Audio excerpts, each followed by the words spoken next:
ముందుగా దేవాదేవునికి వందనాలండి. అలాగే పాస్టర్ గారు కూడా వందనాలు తెలియజేస్తున్నానండి.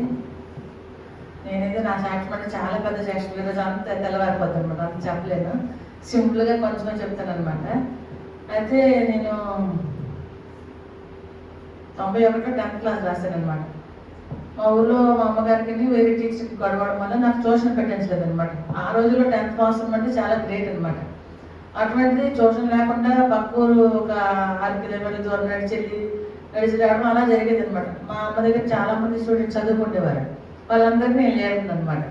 వెళ్తే అందరూ కన్యాంలో పక్క ఊరు అనమాట. ఆ ఊళ్ళో అయితే చూసి రాస్తే పాస్ అయిపోతారు అంటే మా అమ్మ ఎట్టి పరిస్థితులు నువ్వు అక్కడికి వెళ్ళకూడదు, ఎంత స్ట్రిక్ట్ అయినా రాజామల్లి మురళీధర్ గారు ప్రిన్సిపాల్ గారు ఉన్నప్పుడు నువ్వు ఎగ్జామ్ రాయాలి అని నన్ను అక్కడ ఉంచారనమాట. అందరూ వెళ్ళిపోయి 10th వస్తాను. మా ఊరు నేను ఒక్కదాన్ని ఇక్కడ ఉన్నాను. ఇక్కడ 15 మంది వెళ్ళిపోతే నన్ను ఒక్కదాన్ని ఉంచారు. నేనైనా సరే భయపడలేదు. నాకు ఫస్ట్ నుంచి నాకు లెక్కలంటే చాలా భయం. ఎప్పుడు 0, 3 అంటే అంత మించి మార్కులు ఎప్పుడు వచ్చాయి కదా మ్యాథ్స్లో. ఇంగ్లీష్ అనేది మంచిగానే ఉంటుంది. అయితే అయిన తర్వాత 91 10th రిజల్ట్ వచ్చింది. రాగానే అందరూ పేపర్ సాయంత్రం వచ్చేది అనమాట మాకు. ఆ పేపర్ కోసం ఎన్ని పడిగాపులు కాసేవాళ్ళు. ఆ రోజుల్లో సార్ చెప్తుంటే నాకు అన్ని గుర్తొచ్చింది అనమాట. అన్ని ఫ్లాష్ బ్యాక్ వెళ్ళాను ఇప్పుడు నేను. అది చూసిన తర్వాత నెంబర్ లేదు. నేను మా అమ్మకు చెప్తున్నా, నేను ఆ నెంబర్ నీకు ఎలాగ ఉండదని చెప్పాను కదమ్మంటే నేను అస్సలు భయపడలేదు. ఎందుకంటే నువ్వు 5 సబ్జెక్టులు పాస్ అయిపోయి కదా, ఒక సబ్జెక్ట్ అయిపోయింది, నీ నెంబర్ లేకపోతే ఏమైపోయింది.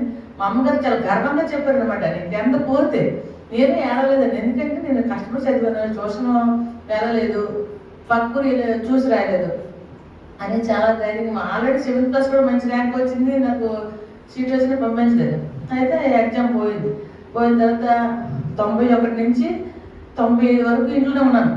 మా నాన్నమ్మ పెద్దవాడు అనమాట. ఏ ఊరితో నడిచి తీసుకెళ్ళి రాజాము, సెల్లాము, చుట్టుపక్కల గ్రామ చుట్టాలందరూ ఇంటికి 5 years తిప్పింది నాన్నమ్మ. మా అమ్మగారి కంటే నాన్నమ్మ చాలా ఇష్టం నాకు. అయితే ఆవిడకి 95లో హెల్త్ బాగాలేదు. 89లో మా బావగారికి మా అక్కకి పెళ్ళైందండి. 89లో తర్వాత 93లో మా మంజు రాజమండ్రి పెద్ద పాప పుట్టింది అనమాట. పుట్టిన తర్వాత అంటే మా అక్క సాక్ష్యం కాదు, నా సాక్ష్యం నేను చెప్పుకుంటున్నాను. అయితే పాప పుట్టిన తర్వాత 3 years అయింది. 93 నుంచి 94, 95 వరకు మా అక్క మంచిగానే ఉంది. కొంచెం ఆరోగ్య ప్రాబ్లం వచ్చింది. మా అక్క అంటే మా నాన్నమ్మ చాలా ఇష్టం, నేననే ఇష్టం. ప్రతి ఒక్క విషయంలో కూడా మనం చాలా ఎక్కువ హిందూ పూజ చేస్తున్నాం. ఇప్పుడు అన్నీ ఏంటి అవి మాకు తెలిసేది కాదు. చిన్నప్పుడు గుడ్డ ఎలా ఉండదు, చర్మం ఎలా ఉండదు తెలిసేది కాదు. ఇప్పుడు పూజలు మా అమ్మగారు అయితే ఆశ్చర్యం అనమాట. 3 గంటలు లేపేసి అన్ని పనులు చేసేవారు పూజలు. అయితే అది అయిన తర్వాత 95 అయిపోయింది. 95లో ఇక్కడ జేఈ గారు ఉన్నారు కదండి, ఆయన మా అన్నయ్య గారి ఫ్రెండ్ అనమాట అతను. అయితే మా చెల్లి ఈలోగా సీఎల్ అడిగారు పార్పణ కాలేజీ మా ఇంటి పక్కన వచ్చి ఏటమ్మ చేస్తున్నాం అంటే మా అమ్మాయి నేను 8th క్లాస్లోనే నాకు హిందీ వచ్చింది అనమాట. అంతవరకు నాకు హిందీ అక్షరం కూడా నాకు తెలియదు కదా. అయితే ప్రాథమిక, మాధ్యమిక, రాష్ట్ర, నాగరిక అన్ని ఎగ్జామ్స్ రాష్ట్రం నేను 2nd క్లాస్లో పాస్ అయ్యాను. అయిన తర్వాత కొన్ని రోజులు అయిన తర్వాత ఆ సార్ మా ఊరు వచ్చారు. ఏంటమ్మా ఖాళీగా ఉన్నామంటే మా అమ్మాయి 10th పోయిందని మళ్ళీ రాయట్లేదు, నేను ట్యూషన్ పంపించట్లేదు అని చెప్పింది. చెప్పిన తర్వాత నువ్వు 10th పాస్ అయిపో, నువ్వు హిందీ టీచర్ అయిపోదు, నీకు ట్రైనింగ్ చేసేస్తున్నాను. ఈయనకి 10th పాస్ అప్పుడు నేను టీచర్ అయిపోతున్నానంటే అని నాకు అతను ఇవ్వరు. అన్న తర్వాత మా అమ్మని పట్టుదలతోని ఎలాగైనా 10th పాస్ చేయించాను. ఒక టీచర్ కూతురండి మా ఎస్ఎల్సీ పాస్ అయిందండి, ఎగ్జామ్ పాస్ అవ్వాలి అన్నారు. అయితే అప్పుడు ఆయన జేఈ గారు అయితే ఊళ్ళో బాగా మాకు క్యాష్ ఫీలింగ్ ఎక్కువండి. ఇంట్లో రానిచ్చేవారు కదా సార్కి. ఇలా చాపేసి అతనికి నాకు లెక్క చెప్తుంటే ఫస్ట్ రోజు ఆయన బహుబోధి రాసి చెప్పాడు. అమ్మ నేను ఇదే బాబు బహుబోధి ఎంత కష్టం ఉంటుంది నాకు బాబు అని చెప్పేసి ఆ నైట్ ఎలాగైనా మా ఇంటి ముందు పెద్ద నూనె తెప్పించాను మా తాతయ్య, మా ఆయన మా తాతయ్య. ఆ నూతిలో పడి చనిపోదాం అనుకున్నాడు నైట్. అని తర్వాత అసలు ఆలోచించుకోడు. ఆయన ఫస్ట్ రోజు అయిపోయింది. 2వ రోజు అతను వెళ్ళి వచ్చాడండి. ఏదో రాకుండా బాగుంది అనిపించింది అనమాట. అతను వచ్చాడు. వచ్చిన తర్వాత సార్ మీకు విషయం చెప్తారు కదండి అంటే మీరు చాలా లెక్క చెప్తున్నారో నాకు అసలు అర్థం అవడలేదు. నేను ఈరోజు నైట్ అయితే చనిపోవాలనుకుంటున్నాను. మీ వల్ల నేను మన ఊరి పోయి మీరు రేపు నుంచి రావద్దని మా అమ్మగారికి విషయం మరి చెప్పొద్దు, మా అన్నయ్య చెప్పొద్దని చెప్పారు. చెప్పిన తర్వాత అతను ఇలా ఉందా అయితే నేను మీకు విషయం చెప్తాను చెప్పండి అన్నారు. ఏంటంటే నేను మీ కొరకు ప్రార్థన చేస్తాను, మీకు దేవుడు అంటే నమ్మకం లేకపోయినా పర్వాలంటే నేను ఏమన్నానంటే మా అమ్మ ప్రతి మోకాలు అవుతుందంటే మన సోకాలు కదా అని అంత చాలా వాదించిందండి. దేవుడి విషయం అంటే అసలు జీసస్ అంటే అసలు పౌలు గారు అనుకుంటున్నారు ఫర్ ఎగ్జాంపుల్ చెప్తారు. ఆ విధంగా ఇంత డిస్కషన్ చేస్తారు. చేసిన తర్వాత ఈలోపు మా నాన్నగారు గుట్లో పడదండి. ఫీవర్ వచ్చింది. ఫీవర్ తర్వాత ఈ కాలు నుంచి పై నుంచి పెద్ద వాటర్ సెంటర్లో వేసి దానికి పురుగులు వచ్చినాయి అన్నమాట.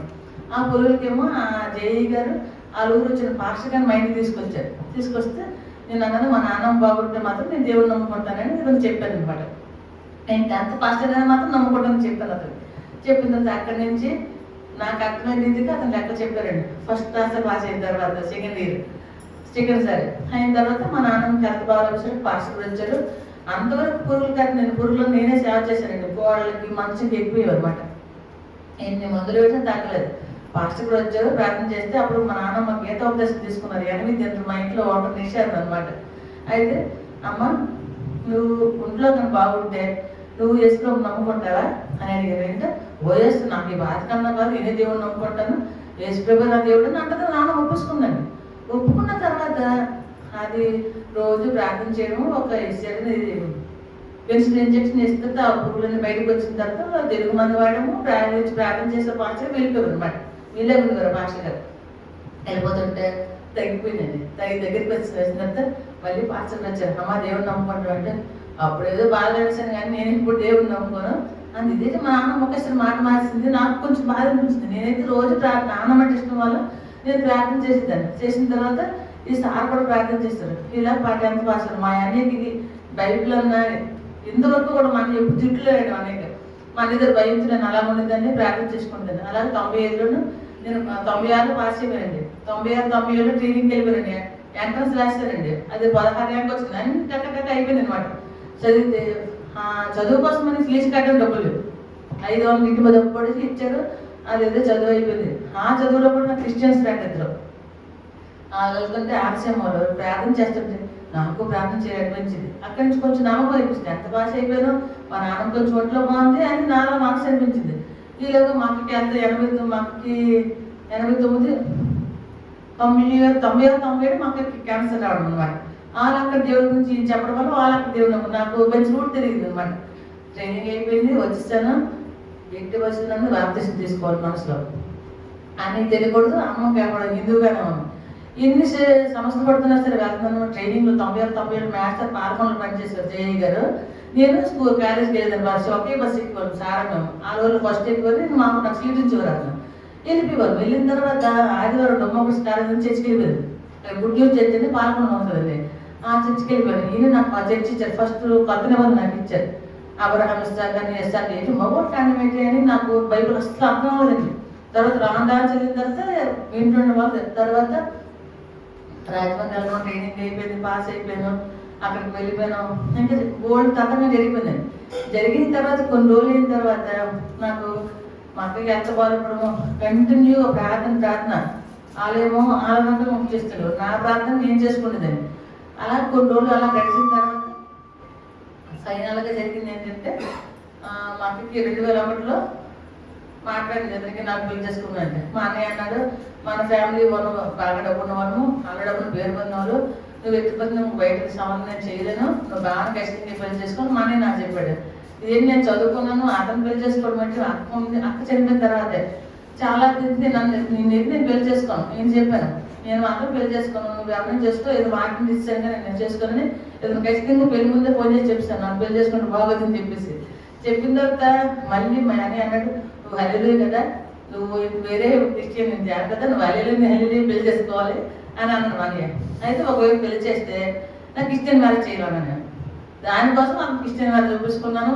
ఎన్నో నా పాపలన్నిటికీ దేవుడు తెలుసు, నాకు తెలిసే విషయం. అవి ఒప్పుకున్న తర్వాత నేను 99లో బాప్టిజం తీసుకున్నానండి. 96 ట్రైనింగ్ అయిపోయింది. 99 మా నాన్నమ్మ అయితే 95లో చనిపోయింది. ఆవిడ చనిపోయిన తర్వాత నేను బాప్టిజం తీసుకున్నాను. 99లో బాప్టిజం తీసుకున్నాను. తర్వాత 2001లో మా అక్క చనిపోయింది.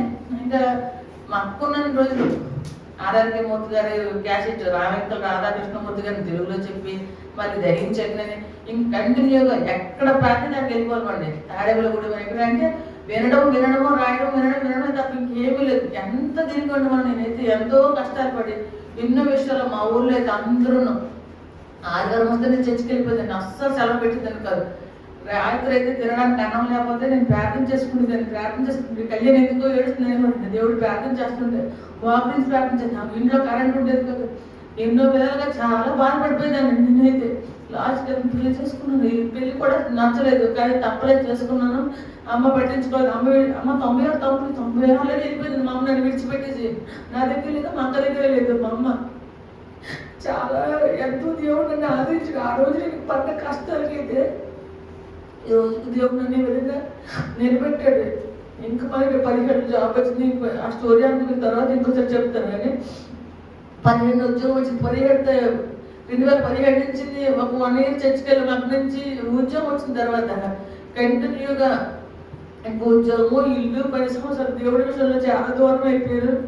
కానీ దేవుడు నాకు అట్లా ఎన్నో మేలు చేశాడు. జాబ్ విషయంలోనూ కంటిన్యూగా మా ఇంట్లో దొంగతనం జరిగింది. పట్టుదలగా 40 రోజులు తెల్లవారుజాము 3 గంటలు వేసి మోకాలేసి ప్రార్థన చేసి కుటుంబ పరంగా అందరూ తెల్లవారుజాము 40 రోజులు ప్రార్థనకి వెళ్ళేవాళ్ళు, మళ్ళీ వచ్చేవాళ్ళు. అంటే దేవుడు ఆత్మీయంగా ఎంతో బలపరిచాడు. చర్చిలో నెంబర్ 1గా నేను రాజమండ్రిలో ఉండిద్దండి. టౌన్లో అడ్డంటే నెంబర్ 1 కళ్యాణి, డాబాలో కూడా నా పేరు ఉండిద్దండి.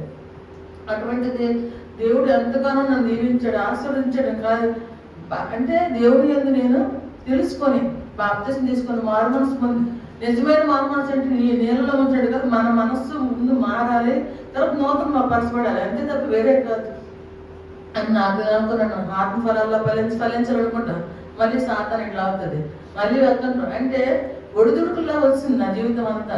తర్వాత నేను ప్రతి ఒక్క విషయంలో కూడా ప్రార్థన, మా ఆయన గారు నేను కుటుంబ ప్రార్థన, చిన్న సమస్యలతో ప్రార్థన, ఎన్నో విధాలుగా దేవుడు మమ్మల్ని బలపరిచాడు ప్రతి కష్టంలోనూ. అలాగే అనపతి రాజమండ్రి నుంచి రాజమండ్రి వెళ్తుంటే మా ట్రైన్ అండి, ట్రైన్లో సూట్ కేసులో బంగారం, డబ్బులు, బట్టలు అన్నీ ఉన్నాయి. సంక్రాంతికి వచ్చాం, తిరిగి రిటర్న్ అవుతుంటే అనపతిలో మాకు సూట్ కేసు దించేశారు. అది మళ్ళీ మేము రాజమండ్రి వెళ్ళి మళ్ళీ అవుతుందుకు మా సూట్ కేసు మాకే దొరికింది. అంటే అలాగే కెమెరా ఇస్తున్నాడు, ప్రతిదీ పోవడము దొరకడమే. అంటే దేవుడు మేము ఆత్మీయంగా బలపడ్డాం, నూతన పరచబడ్డాం, మారు మనసు పొందాం, రక్షణ పొందాం.